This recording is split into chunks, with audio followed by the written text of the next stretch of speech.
Good afternoon, Tomomi. Thank you so much for joining me. This is going to be the very first, you're actually the first one coming on the Yay. COVID conversations. Probably need to rename that. It just seems like a really terrible, terrible name, but that's fine. Uh, Basically, what this is, it's just a series of short 15-minute conversations just to get a really sense for how facilitators around the world are dealing with this transition Mm, from the face-to-face training to more virtual training and coaching. mhm, And also to share any tips, tricks, any ideas or experiences they have with a wider audience, just so that we can all see that we're not alone in this, that we're all mhm, dealing with it and moving forward at our own pace in our own way. So mhm. thanks again for joining us, Tomomi. Thank Uh, you. just to get people started, could you just give us a little bit about yourself? Who is Tomomi Kumai, other Okay. than a great facilitator? I am, I don't know where to start with. Korean, Japanese, multicultural, intercultural coach. Mm, And so mainly I do intercultural programs, but I do leadership training with you or coaching programs with coaching companies. And my mission is connect people and learn from each other and empower each other. So I truly enjoy facilitation or working in this industry. mm. So I love my work. So it's really difficult to separate my work life and personal life. And it does carry over into your blog a little bit as well. What's the title of that blog again? Just to So share with the just to share with the it's larger audience. vul- vulner. I can't pronounce it right. Vulnerably badass blog.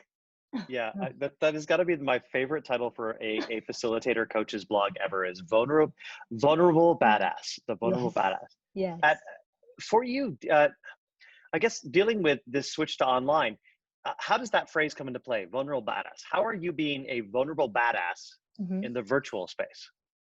Um, that's a good question. Uh, since I said, it's really difficult to separate my personal life and professional life, maybe Mm, I'm just gonna talk about my personal life. But sure. I started vulnerably badass. I use badass as a adjective here, but vulnerably badass vlog. So I started YouTube too. But um, this the reason I started was I was gonna give a presentation at a conference as a plenary speaker, but the conference went online, and I Mm, had to record the video. And as a facilitator, I was really confident at speaking to people because, I read the room and I read the reaction and I change, what to say, what not to say, depending on the audience. But at that time, I got this fear like, oh no, I said yes, but recording means I can't read the audience mm. reaction. So what am I going to do? But I became vulnerable, accepted. I have fear, but I need to move on. And I told myself, maybe this is going to be a new opportunity for you. So I did the video and I liked it. And then it was successful at the conference. Then I felt like, okay, so the best thing to do is don't worry about perfection, but just record it and then put it out. So I started YouTube channel. So how it's related is this online world, I think you can be less perfect, but still accepted by people, Mm. especially like YouTube, um, because people want authenticity. Like, because this is digital world, if it's perfectly recorded, it's not fun. But there is some mistakes or something that, you know, you forgot to mention, but you add later. I think that kind of organic or vulnerable or authenticity is more welcomed. That's the way I feel No, I doing mean, YouTube. and that resonates with me. I mean, from my perspective, being authentic and giving yourself permission to be in beta, essentially. Yeah. Um, would you say, at least from my perspective, it seems that by you being authentic, by you being a little bit rougher around the edges and open about that authenticity and open about that imperfection, it gives the audience who's often a little bit nervous themselves in a very new, stressful virtual space the permission to be vulnerable. Exactly. And people can feel it's a safe place. So Mm, they can open up, and then that can create community, I feel. yeah. So I guess when you're talking about creating community, because your video that you put out there was the a more recorded one in a live session. Mm. How do you would you say, or how would you recommend we read the room and encourage Mm. vulnerability? So how do we actually do those things? Because there's such a part of your style of coaching, your style of facilitating is really to connect with that room and to bring them into a place where they're willing to be more vulnerable with themselves. Mm-hmm. Um, how do you do that virtually? What would be your tips, tricks, advice, anything? Yeah, for live session, right? Like group Yeah, session, live like online. Zoom. Yeah, I try to make it interactive as possible, and that's something I learned from you, or other facilitators using like, poll functions or breakup rooms. And one of the strengths, I talk about strengths finder, so I talk about it, but my strength is connecting people's ideas. So even when each person kind of shares after, they came up from breakout room, um, it is intentional, but I think it's natural for me to find the dots and connect, so that people can feel that whatever they discuss in the different rooms are still uh, one bigger idea or something coherent. So that's something I do. So I try to make not only me and the participants, but participants to participants. And when they come back, connect this around. Yeah, I No, think that that's that, what I'm doing. that makes a lot. Yeah, that makes a lot of sense to me. I think um, sometimes as facilitators, we get so much rushing from A to B, from, especially Mm, in a tech environment where it's checkbox, because a lot of us are a little bit nervous in this mm, space as well, that we forget to do that. And we just mm, leave it as the uh, learner to facilitator interaction mm. where we hear what they say and we'll go, okay, nice, I understand. Next. So Right, you're right. taking that conscious effort to step back and build that shared space. And once you've built that shared space, once you've drawn those connections, I wonder, what do you do with it then? Do you toss it back to them for further feedback and reflection, either in the plenary, or do you use what they've created where you've drawn these connections? Do you then take that and put it back into breakouts or put it up on a shared whiteboard or something? I'm just curious what you do Mm. with Um, the ahas that have been drawn. yes, if it's a longer session, Mm, using whiteboards or to share the ideas. If it's shorter, just verbally. yeah. Yeah, it would be the best if we can co-create some kind of out outcome or final Mm, kind of product. Yeah, yeah, but a lot of definitely. times, yeah, we have shorter sessions, so we can't do that. But if I have longer times, I use whiteboard, and I wish that I can use the tools that you introduced me. I want to learn as fast as possible to try different things. But right now, I am just using basically Zoom and sometimes Klaxoon. Okay. And you're the one Yeah. who actually introduced me to using some of the Klaxoon stuff. I still have Mm, yet to play with that as much. We'll put a mm, link to Klaxoon in the bottom. Although I would say you're a bit humble with your tool usage. So Tomomi was in a session that I did, and it introduced Prezi Video as one aspect to do those overlays in the session. The session finished at, I believe, probably 10:30 or 11:30 Seoul time, where Tomomi's calling in from. That same night on LinkedIn, I saw on my feed pop up a video from Tomomi, who had never heard of Prezi Video before, not just talking about it, but doing an active Prezi Video. So right, I would say right. that in terms of picking up the tools fairly quickly and being willing to put them out there, you're definitely on the faster side, Yeah, yeah, yeah, which was yeah. it was just that was awe inspiring to see. I'd be like, wow, that's a fast turnaround. Yeah, I've been using, some of the tools you introduced me, so I'm really Oh, thankful. good to hear. Yeah. So I guess passing it on. Are there any tools that you wish more people were using, or you wish more facilitators knew about? Oh. Like, what are they? Because I know you use Klaxoon, and I don't know too many people using that. Yeah, But yeah. I just wonder, are there? I guess it's a two-part question, which is always dangerous to do in a conversation. But Mm-hmm.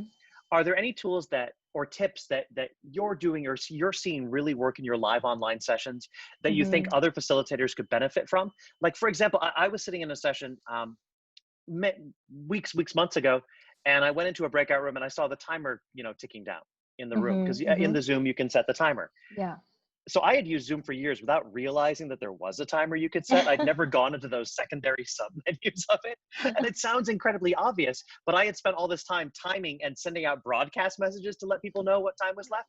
And Yeah. the time boxing is just, I mean, it's a little tiny thing, but it's Mm-hmm. something that had never occurred to me before. And that just opened up a whole ton of stuff. So I Right. guess, are there any things like that, tools, tips, sequences that you think more people should know about? Or if Mm. there aren't, is there something you wish existed? You just Um, yeah, I think probably because I'm learning from you. So what I'm saying is something you already know, but yesterday I learned that, changing my name and putting in my location, that I'm gonna use, because nowadays, because of the Zoom, people are accessing from all over the world. mm, So, and then it was interesting. What's your favorite movie? You can have a little bit of self introduction in the name section. That's good, because we can't necessarily introduce ourselves each person. So true. I wanted to use that, and then I really enjoyed your this and virtual high five. That Oh, kind I of stole that from visual. James Bishop. So that was Really? absolutely either James or Jimbo, one or the other. They're both amazing facilitators who you've met in some of these as well. But yeah, I Yeah. believe in the quote. What is it? The Picasso quote: "Good artists borrow, but great artists steal." So, and the best part about that quote is Picasso actually stole it from somebody else. There's this wonderful video that tracks back the history of where that quote actually came from. So yeah, it's I think as facilitators, possibly building off what we see in other people Yes. Yes. is fantastic. I just had a session this morning with Isman, and I'll post a link to him down below. He Mm-hmm. is my Miro, the Miro white space. Yes. He's my mentor in that space in terms of how to make a Oh. beautifully organized board, because mine are Oh. usually so chaotic, positively chaotic, but they're a bit on the chaotic side. So I just really admire some of the tools he's got working on in there. Mm. But yeah, So what's a that tool that kind you of wish? Oh, visual. Yeah, I'm sorry. oh, no, no, no, please. And then, yeah, just simple, but I think it's powerful, is like just trying out poll function on Zoom. Hmm. It's basic, but break out and then come back. Because I still see many facilitators not just using it, just talking. Yeah, So, it's yeah. becoming a webcast, not really an Hmm. interactive session. I guess, is there anything you wish existed? Because we might be doing this for a while. Is there any tool or function that you wished existed in Zoom and Miro or any of these things that would help us create Mm. better learner connections, better communities?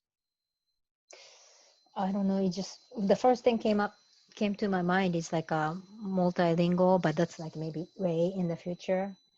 Oh Um, my God, that would be great. Yeah, I know that they've got like the CC, the closed caption option in Zoom. mhm. Although that's like it's a higher end paid English, account right? version. Uh, well, there's Oh, you one that can translate? allows live translators to actually go and do it. Otter Oh. recently has the live transcript function, Hmm. uh, but again, which is free for the next couple of months. So anyone who's watching this the next couple of months, it's like part of Otter's Pro package. It's normally expensive, but at least for the next like 3 months, it's going to be free, which Oh. allows you to have this live transcript going on, which Hmm. is great not only for greater accessibility, because some people can't see what's going on in the Zoom, uh, Mm. or want more time to process and read through it, but also Hmm. for making the thinking more visible. So yeah, I Yeah. fully agree with you. I would love to see much more. I'd love to see Google get on board with this and do, because they've Yes. got all these amazing multilingual tools, and they have already Google Duo. They've got a video service. Hmm. It'd be amazing if they just spun up super fast and had yet another Google tool that we're addicted to. So that Yeah. would be a very possibility. Yeah, All right. that's the thing that came up right now, but yeah. So I guess my last question would be, what's one thing you're looking forward to once, I wouldn't say it goes back to normal because I don't like that phrase, but once Mm, whatever phase we're in now changes into something that allows us a bit more freedom of motion, what are you looking mm. forward to? Doesn't have to be in the classroom, but just in general as a human After, being. as a human being, I think uh, for many people, because I really enjoy being a freelancer and Mm, working online, and more like I have freedom in what I want to do and when I want to do. And I hope many people after this have more flexible lifestyle mm. and community support, understanding each other. Especially, I experienced being a single mom too, and working single mom.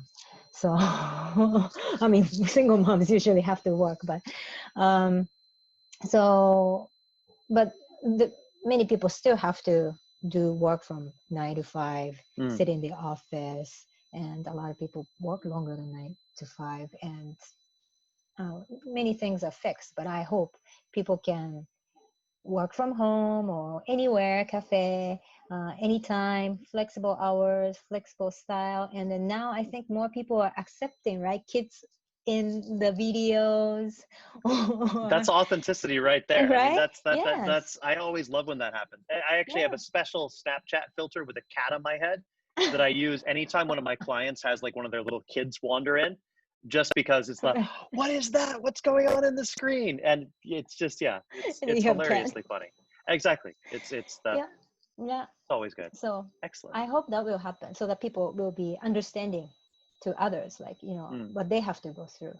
Yeah. Be a bit more human. Hmm. Yeah. Awesome. Well, thank you so much, Tomomi. I really, really Thank you appreciate so you joining me for much. the kickoff of these conversations. Look forward to collaborating again many, many times in the future. And Yes. best of luck with the building of greater communities going forward, both online and off. I'll Hmm. have Tomomi's LinkedIn and information down below. Of course, her Vulnerably Badass blog, and a little bit more information about her, some of her stuff from the Intercultural Institute, and all the cool stuff that she's done here in Asia as well as around the world.